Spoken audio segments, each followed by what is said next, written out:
All right, so I'm gonna repeat some of that so I can get it recorded. So yesterday, we were working on our practice line drawing. A lot of you are still working on those.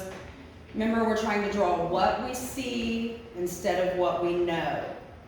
We're using parts of the drawing, making little marks all around our paper.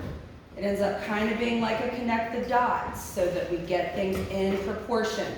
Proportion is why when you do like a portrait and you feel like it doesn't look like somebody, a lot of it is proportion, because the way your face is proportioned really determines kind of how you look, right? And the shape of your individual features. So this is your practice. When you're done in pencil, you're going to trace it with Sharpie. We're going to talk about it, see what maybe you can work on for the next one. I have 3 different drawings for you to choose for your final. And they are all different levels of difficulty. But having said that, okay, you guys go ahead and look at the screen for a minute, okay? Having said that, because they're different levels of difficulty, you will receive, you only receive the full points for difficulty if you choose our Edgar Degas portrait. So this is a famous impressionist artist. This is a portrait of him. This will give you full credit for difficulty on your upside down final drawing. Yes, sir? I have absolutely no idea who that is. So Edgar Degas, have you ever seen, and I can show you some because I have a whole folder of his work. Have you ever seen the paintings of the little ballerina girls? Oh.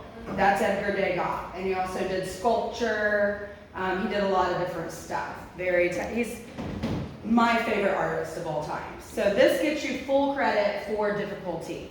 All right. Our Frida, that's going to get you like 3 extra credit points for difficulty because it's very detailed. I am going to point out one thing I don't like if you pick Frida that I would love for you to fix. They're always trying to do this to her.